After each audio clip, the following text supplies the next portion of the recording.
आप मुझे। नमस्कार सर, मैं मुकेश कानपुर से भारतीय प्रतिरक्षा मजदूर संघ की तरफ से। सबसे पहले तो आज की मीटिंग के चेयरमैन डायरेक्टर एचआर मानस कविराज सर, हमारे GM HR Mukherjee sir, INDWF, BPMS,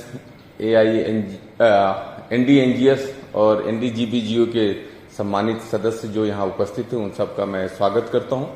और एक बहुत ही जिम्मेदारी भरी मीटिंग में जहाँ पे HLCC और IR कमेटी के मेंबर्स को इनवाइट किया गया है कि वो एब्जॉर्प्शन पैकेज के ऊपर बुलाई गई इस मीटिंग में पार्टिसिपेट करें, इसके लिए मैं आप सबका स्वागत करता हूँ।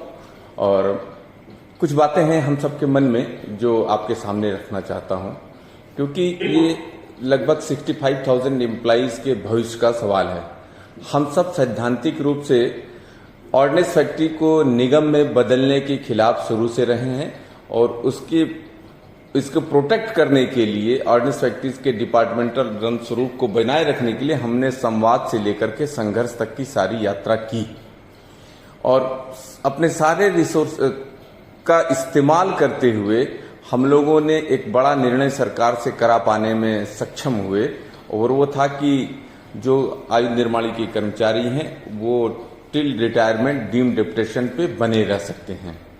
हमने अपने सारे लोगों को, सभी कर्मचारियों और अपने सभी इष्ट मित्रों को जो ऑर्डिनेंस फैक्ट्रीज के स्टेक होल्डर्स, उनसे कहा है कि जब अगर मौका मिलेगा तो आप ऑर्डिनेंस फैक्ट्री में गवर्नमेंट एम्प्लॉय के रूप में काम करने के लिए ऑप्शन भरें, मतलब डीम्ड डिप्टेशन टिल रिटायरमेंट।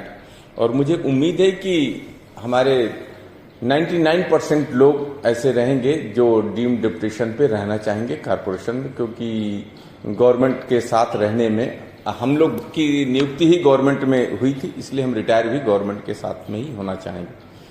लेकिन जो ये आज आप 8 जुलाई को जो मीटिंग कर रहे हैं और 15 जुलाई के बाद हम सबके सामने एक ऑप्शन का आएगा, हमारे पास 2 विकल्प होंगे सर।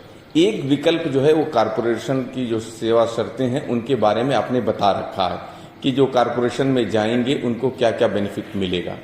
लेकिन एक पार्ट है जो मिसिंग है सर, वो ये है कि जो लोग गवर्नमेंट डिपार्टमेंट में रह जाएंगे, जो डीम्ड डिप्टेशन टिल रिटायरमेंट रहेंगे, उनके बारे में उनकी सेवा शर्तें क्या रहेंगी ये नहीं बताया गया।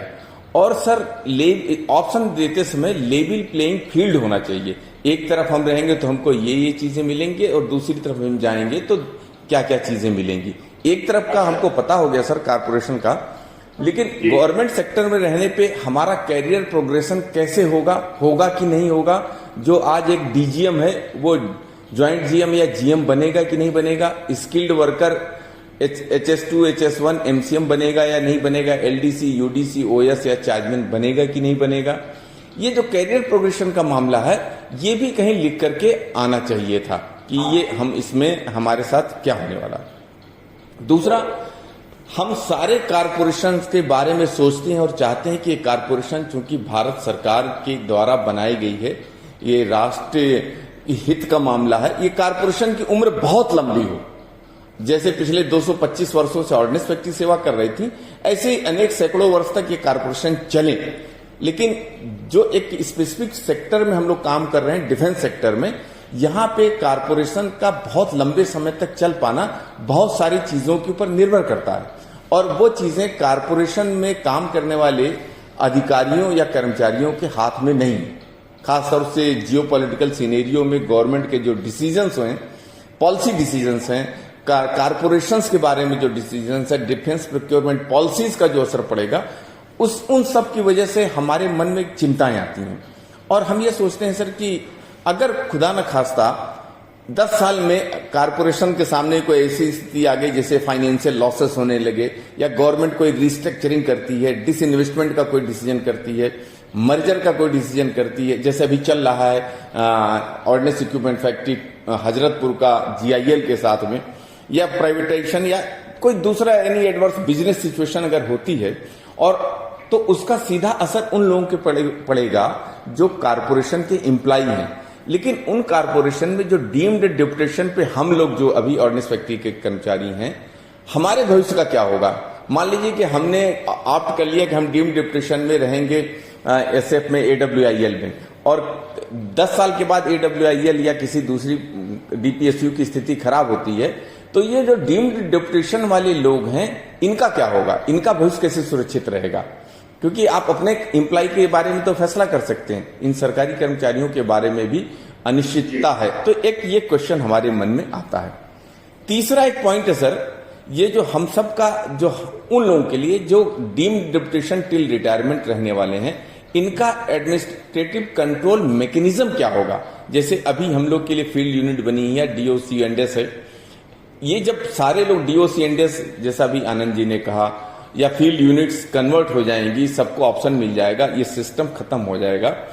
तो अगर मान लीजिए हमको लीव सैंक्शन कराना है, तो हमारी लीव कौन सैंक्शन करेगा? हमको एक कंप्यूटर एडवांस लेना है या हाउस बिल्डिंग एडवांस लेना है, हमको कोई बजट आएगा कि नहीं आएगा, वो बजट कौन सैंक्शन करेगा?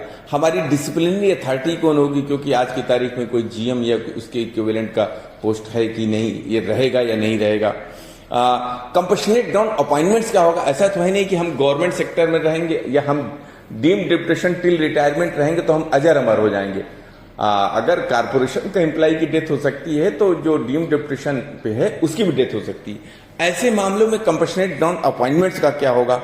हमारी जो मेडिकल फैसिलिटीज हैं अभी जो हमको मिल रही हैं, उनके बारे में, ये सब बहुत सारे प्रश्न हैं। तो ये एक उसका है कि एडमिनिस्ट्रेटिव कंट्रोल मैकेनिज्म कुछ डेवलप होना चाहिए और एक कंसोलिडेटेड हमारे सामने विकल्प आना चाहिए कि अगर आप गवर्नमेंट सेक्टर में रहेंगे तो ये चीजें आपके लिए रहेंगी, और अगर आप कारपोरेशन में जाना चाहेंगे तो क्या क्या चीजें रहेंगी। आपने बहुत अच्छा तैयार किया है और एक बहुत अच्छे उद्देश्य के साथ आपने मीटिंग बुलाई है कि 100% एम्प्लॉइज अपना जो है मैंडेट दें कि वो कारपोरेशन में रहना चाहते हैं और या नहीं रहना चाहते हैं। इशू को बहुत अच्छे ढंग से आपने लिया है। हम सब की जिम्मेदारी है कि हम सभी लोगों से, क्योंकि एक रिस्क है, जो लोग ये सोचते हैं कि हम ऑप्ट नहीं करेंगे तो हमको क्या फर्क पड़ता है, ऑप्ट नहीं करेंगे तो ये डीम्ड हो जाएगा कि आप कारपोरेशन में जा रहे हैं। पहले के ऑप्शन से ये ठीक उल्टा ऑप्शन है, इसलिए ये सेंसिटाइज करना बहुत जरूरी था। बहुत सही समय में आपने किया, लेकिन मेरा सर निवेदन है कि अभी 6-7 दिन हैं अपने पास, अगर कहीं से इन प्रश्नों का अगर कोई उत्तर मिल सकता है तो आप सर कोशिश करिए कि हम सब एक बेहतर और सही बातें अपने कर्मचारियों के बीच में रख सकें, ताकि उनके मन में कोई चिंता न रहे और फुली डेडिकेटेड होकर के जैसे अभी तक काम कर रहे थे वो भी काम करते रहे। और ये अच्छा लगा कि आज का विषय आपने लिमिटेड रखा कि ऑप्शन फॉर्म भरना है, कैसे भरना है।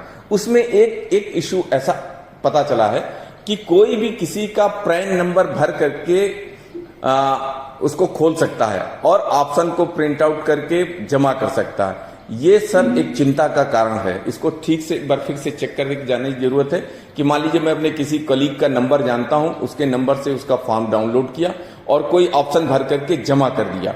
ये एक रिस्क है, इसको सेव करना है कि जो इंडिविजुअल फॉर्म भरेगा सिर्फ वही अपना जो है फॉर्म डाउनलोड कर सके और प्रिंट आउट निकाल करके दे सके। तो एक तो ऑप्शन का, तो मैं इसी के साथ अपनी बात यहाँ समाप्त करना चाहूंगा। आपने धैर्यपूर्वक सुना, उसके लिए बहुत बहुत धन्यवाद है सर, और उम्मीद करता हूं कि हम लोग जब मिलेंगे तो इन समस्याओं का समाधान कर सकेंगे। ठीक sir, thank you sir, thank you sir.